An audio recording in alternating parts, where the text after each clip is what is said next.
வாருங்கள் அன்பர்களே, கோகுலம் ஜோதிடம் அனைவரையும் அன்புடன் வரவேற்கிறது. நாம் இன்றைய பதிவில் பார்க்க இருப்பது ராகு ஒரு ட்ரம்ப் கார்டு, அதாவது துருப்புச்சீட்டு என்ற தலைப்பின் கீழ் ராகுவின் அற்புதமான வெளிப்பாடுகளை ஒரு உதாரண ஜாதகத்தினை வைத்து ஆராய்ந்து பார்க்கலாம். வாருங்கள். ராகு ஒரு கிரகம் அல்ல, சூரியன், சந்திரன் மற்றும் பூமியில் இருந்து எழுப்பப்பட்ட ஒரு வெட்டுப்புள்ளியின் ஒளியாகும். ஆனாலும் ராகு ஒளி ஒரு சரியான சக்தி வாய்ந்த ஒளியாகும். ராகு கெட்ட கிரகம் என்று பலரும் நினைத்துக் கொண்டிருக்கிறார்கள். நிச்சயமாக இல்லை. ராகு ஒரு சக்தி மிகுந்த ட்ரம்ப் கார்டு, அதாவது ஒரு துருப்புச்சீட்டு என்று சொல்லலாம். ராகுவின் உதவிக்காக எல்லா கிரகங்களும் தவம் இருக்கின்றன என்பதே உண்மையாகும். ராகுவின் உதவியானது சரியான கோணத்தில், சரியான கேந்திரத்தில் ஒரு கிரகத்திற்கு கிடைத்துவிட்டால் யோகங்கள் தேடி வந்து ஒருவரை உயர்த்திவிடும், அவரை உச்சத்திற்கும் கொண்டு சென்று விடும் ராகு. அதற்காக நிறைய உதாரணங்கள் உள்ளன. நாம் இன்றைய பதிவில் ஒரு உதாரண ஜாதகத்தினை பார்க்கலாம். அந்த உதாரண ஜாதகத்தில் ராகுவின் ஆட்டத்தையும் காணலாம். ஜெயலலிதா முன்னாள் முதல்வர். பிறந்தது மிதுன லக்னம், கடகத்தில் சனி, சிம்மத்தில் சந்திரன் செவ்வாய், துலாத்தில் கேது, தனுசுவில் குரு, கும்பத்தில் சூரியன் புதன், மீனத்தில் சுக்கிரன். பின்வரும் ஜாதகத்தில் ராகுவின் ஆட்டத்தை காணலாம். வாருங்கள். பிறந்த மிதுன லக்னத்தின் அதிபதி புதன். ராகு மேஷராசிக்கு 11வது வீட்டில் அமர்ந்திருக்கிறார்.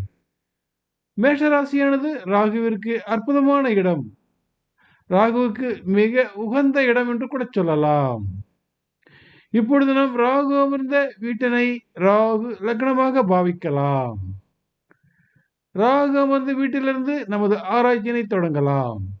ராகு மேஷத்தில் அமர்ந்திருப்பதால் மேஷ லக்னம் என்று எடுத்துக்கொள்ளுங்கள். ராகு லக்னம் மேஷத்தில் அமர்ந்திருக்க குரு தனுசு ராசியில் அமர்ந்திருக்கிறார். அதாவது ராகு அமர்ந்த மேஷத்திற்கு கோணத்தில் குரு வலிமையாக அமர்ந்திருக்கிறார். இந்த அமைப்பு தான் தேவைப்படுகிறது ஒருவருக்கு. ராகு அமர்ந்து வீட்டிற்கு கேந்திர கோணத்தில் குரு அமர்ந்து விட்டால் பணத்தினை அள்ளி கொடுப்பார். இங்கு குருவிற்கு அம்ச யோகம் கிடைத்திருக்கிறது. அதாவது பஞ்சமகாபுருஷ யோகத்தில் ஒரு அற்புதமான யோகம் குருவினால் கிடைக்கக்கூடிய அம்ச யோகமாகும். இது சக்தி வாய்ந்த யோகம். அதாவது பஞ்சமகாபுருஷ யோகங்களில் ஒன்றான அம்ச யோகம் அரசால பிறந்தவர்கள் என்று கூட சொல்லலாம்.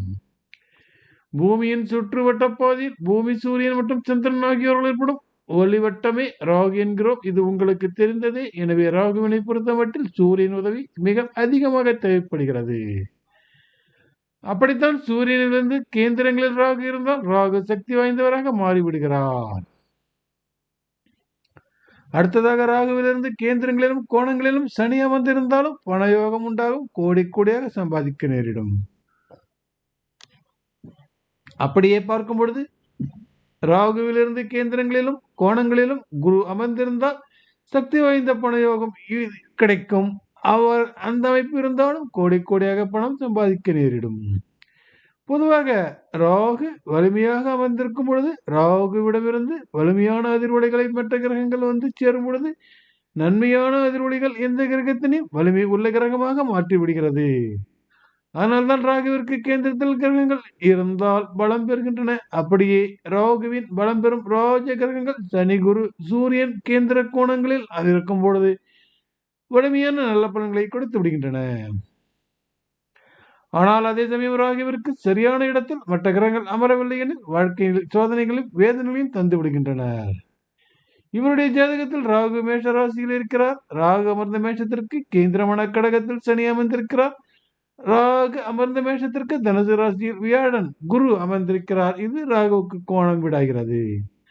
இப்பொழுது புரிகிறதா? ராகுவிற்கு கேந்திர கோணத்தில் அமர்ந்த ராஜ கிரகங்கள் சனி, குரு எப்படி பணத்தினை கொண்டு வந்து குவித்தார்கள். அது மட்டுமல்ல, ராகுவிலிருந்து 11ஆம் வீட்டில் சூரியன், ராகுவிடம் இருந்து 5ஆம் வீட்டில் சந்திரன். சூரியன், சந்திரன், ராகு ஒரு குறிப்பிட்ட தொடர்பில் உள்ளது. அதாவது சூரியன் சந்திரன் தொடர்பில் தான் ராகு உதயமானது. அப்படிப்பட்ட சூரியன் சந்திரன் இங்கு நேரடி தொடர்பில் இருக்கும் பொழுது ராகு தனது பார்வையினை சூரியன் மீது பதிக்கிறார். இப்படியாக ராகு, சூரிய, சந்திரன் தொடர்பு ஏற்பட்டு மிகுந்த வலிமை கொண்டவராக ஜாதகை மாற்றி காட்டுகிறார் ராகு. எனவே இங்கு ராகு ட்ரம்ப் கார்டாக, அதாவது துருப்புச்சீட்டாக செயல்படுகிறது. ஒன்றை மட்டும் தெரிந்து கொள்ளுங்கள், ராகு நினைத்தால் உங்கள் வாழ்க்கையை மாற்றிக் காட்டும் துருப்புச்சீட்டு அவர்தான் என்பதை மறந்து விடாதீர்கள். மீண்டும் பிறிதொரு பதிவில் சந்திப்போம். நன்றி, வணக்கம்.